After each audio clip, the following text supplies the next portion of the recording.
Today I'm reacting to Larnell Lewis breaking down 13 levels of drumming lessons. Let's check this out. My name is Larnell All right, Lewis, here we go. Drummer, composer, educator. And today I've been challenged to go through the levels of complexity at the drum kit.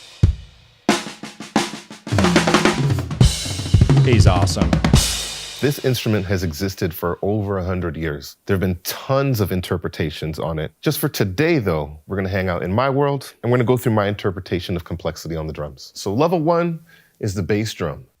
As a little bit of a precursor, we're dealing in 4/4 time. What that really explains is the value of the note and how many of those quarter notes exist in the bar. I like to put the bass drum on 1 and 3. That's how we're gonna start.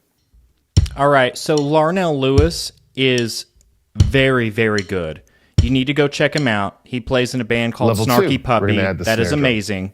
I like to consider the snare drum the backbeat. That's a very common phrase that you'll hear in drumming. It's similar to clapping. We're gonna put the snare drum, or your clapping, on beats 2 and beats 4. And that sounds like this. I wanted to do this video because there was a lot of people looking to learn drums. Let's take it up a notch. Level 3. Watch this video. The hi-hat.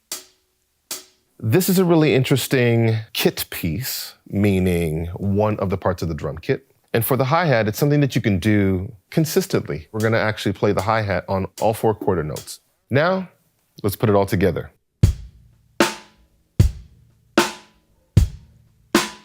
Basic groove. Altogether, you call that a groove. Another term for that is a drum pattern. I'm gonna play 2 grooves. One is a funk groove. I will evolve into that.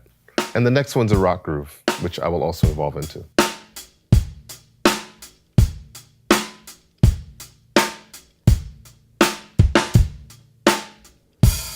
Simple stuff that you have to know as a beginner drummer. If you know Larnell Lewis, leave me a You may have comment. noticed with the hi-hat, you were hearing a really sloshy, extended sound. That was actually being achieved by me raising my left foot just a little bit, which allows the cymbals to spread apart and gives them that shimmering, sizzling sound. So when I say open hi-hat,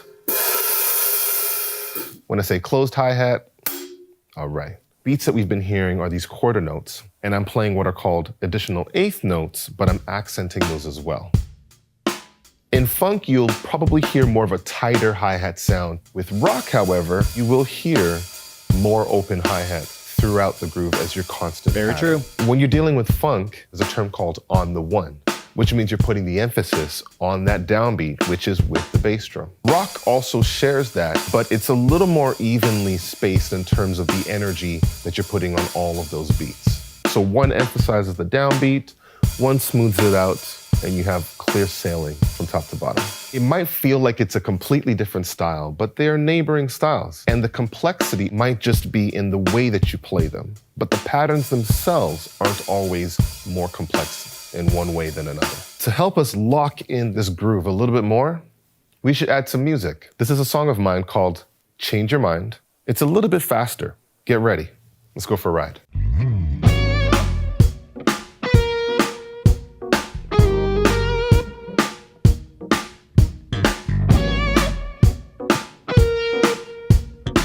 So Larnell, again, he is more of a jazz drummer.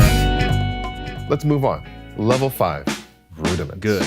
Rudiments are a grouping of notes or rhythms that are also defined by what we like to call stickings, mentions of when you play your right hand versus your left hand. The single stroke is a consistent set of notes alternating between your right hand and your left hand. Now, double strokes are 2 hits per hand. Paradiddle is a grouping of notes which is a right, left, right, right. These 4 notes can also be played the opposite way, left, right, left, left. Now, a little bit faster for the right-handed and left-handed paradiddle, alternating back and forth. And you need to practice these. This You is can essential. actually create a little more of an expression with what you're playing by adding accents. Accents are when you are playing one note louder than another. I'm gonna put the 2 paradiddles together now. I'm gonna be accenting the first note of each group of 4 notes. Then the second time around, I'm going to accent the second note of each grouping of 4 notes.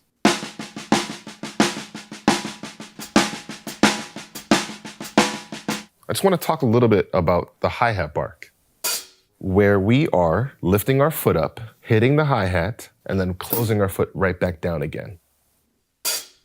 This takes a level of coordination because you need to time when you're opening your hi-hat or when you're lifting your foot up against when you hit the hi-hat. I could do it the other way around where I hit the hi-hat and then lift my foot, but it won't be the same effect. So you lift your foot, strike the hi-hat, and then bring your foot back down. You can also do that in a variety of times. By the way, if So you you like can make this it content, longer make sure to or like and extremely short. subscribe. But you can make it a little more complex by adding another counter rhythm or syncopation, let's say on your hi-hat or on your bass drum or even on your snare drum. Now, a syncopation is when you accent something that's other than the strong beats or the average beats that you'd play in a bar. Now, let's put it all together. Next level, more complex grooves. Now, the groove that you just heard was similar to the pattern that we've learned already, but I've actually added a couple of elements, and I'm going to break it down. Let's see what we get. So for the most part, I was playing 1 and 3 on the bass drum. I played an open hi-hat on the downbeat. There was another skip note or added 16th note that I was playing just before I played the downbeat. I've also played some other rhythms or syncopations on the bass drum. Using syncopation, you can create elaborate rhythms or even very simple rhythms that complement any drum groove that you're playing. And by the way, if this is too easy for you right now, actually snuck a paradiddle stick in there. with me. Right hand on the It hi-hat, gets a lot more left hand on the complex. snare. Next level, polyrhythms. Now, polyrhythms is next in the level of complexity, really because it takes just a little bit more than a level of our understanding of coordination. A polyrhythm is actually 2 rhythms layered on top of each other. It makes for a really interesting pattern that you hear overall. The most standard version of a polyrhythm you'll hear is the 3/2. Another one is the 4/3. So I'm going to go from 2/3, and then I'm going to go to 4/3.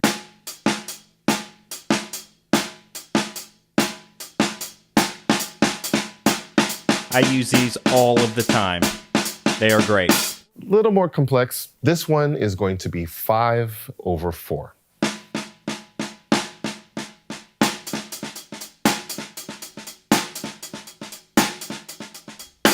Now, for the purpose of making sure that we understand what this sounds like in a musical context, we're going to add the music again.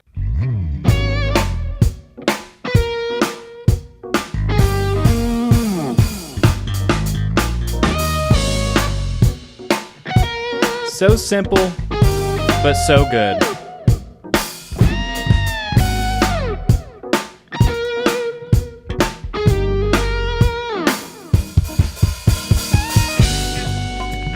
Yeah. Next level, orchestration, which, by the way, is just me taking a rhythm and putting one of my hands on a different part of the drum set, but playing the same rhythm. Sidebar, 4-way independence, 4-way coordination. All of your limbs are playing different rhythms. It's multiple rhythms happening on multiple kit pieces at the same time.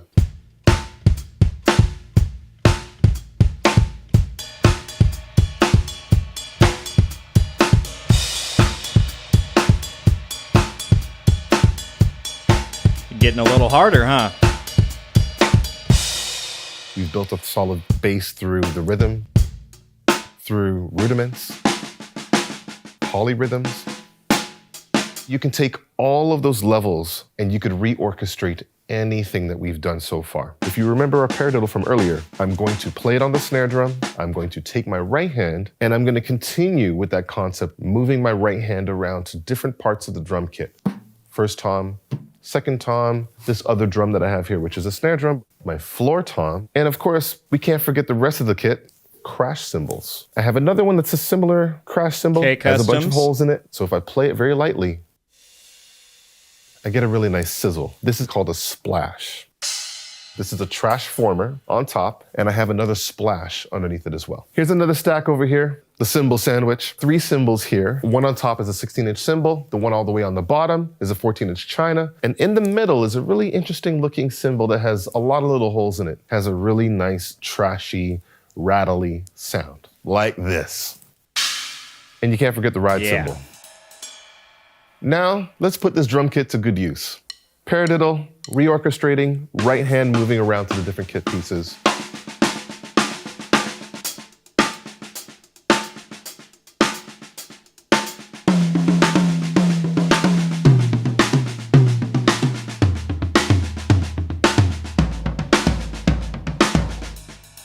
It seems so easy, but when you start moving that around, it feels unnatural at first. And now, gotta have some music. Moving the paradiddle around, adding a little more spice. Let's see what this sounds like.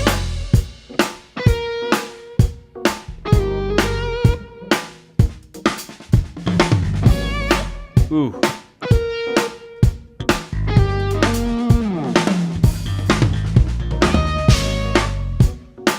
He's making the drums sing.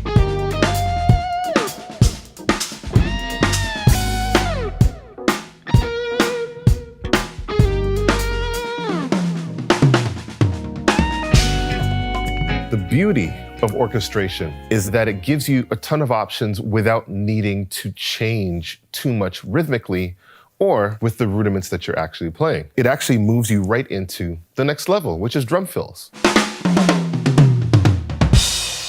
A drum fill happens somewhere on the drum kit that takes you into another section of a song or helps to elevate the energy. Sometimes it helps to bring the energy a little bit lower. Any of the things that we've discussed before, you can actually make those happen as drum fills. I'm gonna play a drum groove, and near the end of the drum groove, before I stop, I'm going to play a drum fill.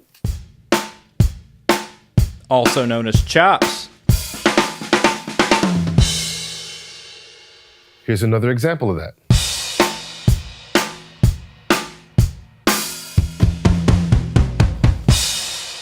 And the third option, because why not?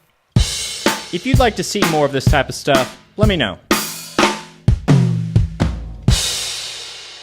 That's the power of drum fills. The first one was probably a little more complex in terms of it had more rhythms going on. The second one didn't have as many rhythms, and it stayed on a couple of kit pieces. And of course, the last fill that I did was really sparse,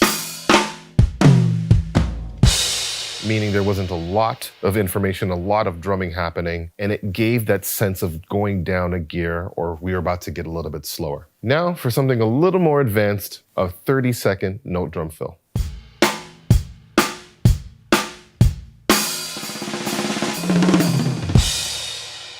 Here's another option, a little more wild, some crashes, sprinkle some stuff around.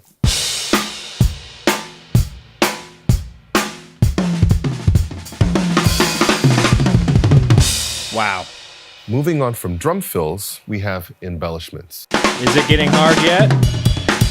Some people might think embellishments belong just a little bit earlier, but I actually like to add embellishments or ornamentation after understanding drum fills. When you know how to play a drum fill, you can always push the envelope and embellish a certain part of the drum fill. It's really just that added expression to the moment to take it up another notch. I'm actually going to level up a drum pattern into a drum fill with more embellishments as I go along.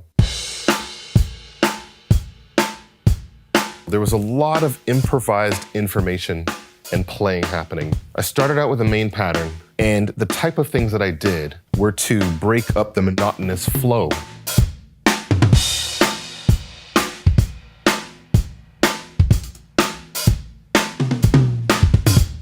So now I'm adding a really interesting element maybe on the hi-hat. There was some activity that happened on the bass drum.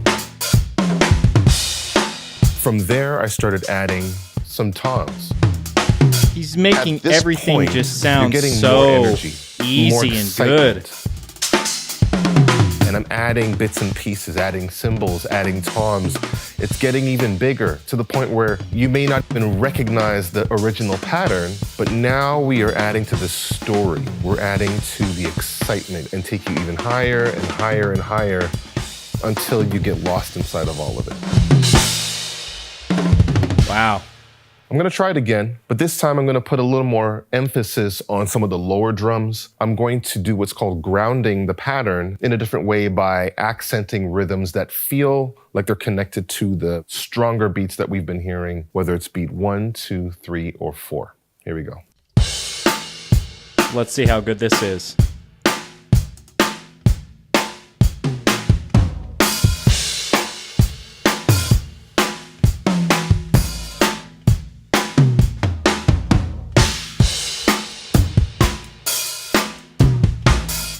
Ooh, I love the hi-hat work.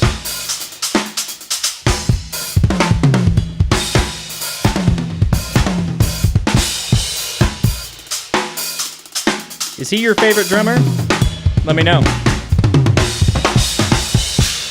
A good one. I was grounding the overall pattern by playing eighth notes on the floor toms so that you felt this really big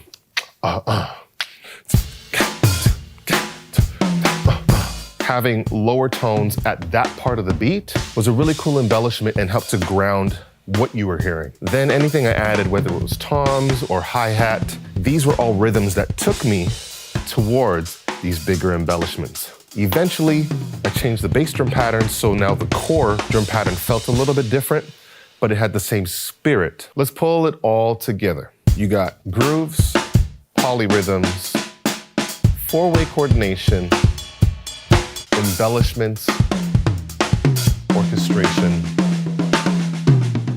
So many of these things are going to come together in a drum solo. Get ready. What you're about to hear is the last and final vamp section of Change Your Mind going into the drum solo.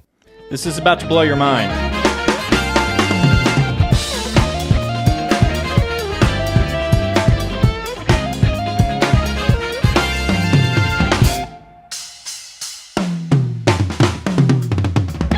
Oh.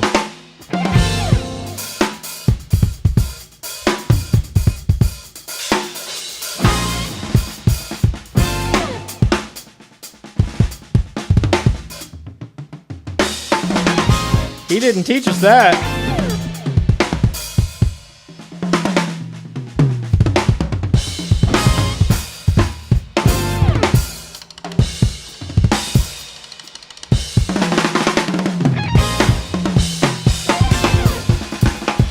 Bro.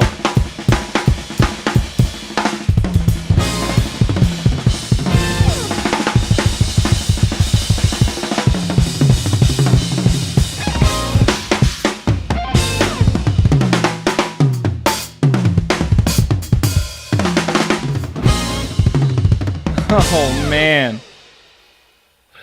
That's definitely one way to level up your heart rate. Yeah. My goodness. Pro tip, make sure you're breathing when you're playing the drums. One thing I've come to appreciate about the levels of complexity of the drums is that once I understood from drumming how to find my voice, I realized that I didn't have to always be complex. I didn't have to always play really fast, because the purpose for me is to drive home a story or drive home a feeling.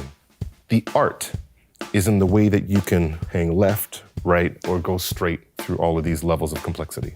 I hope you learned something, and if you didn't, you better hit rewind and make sure you go out and learn how to express yourself.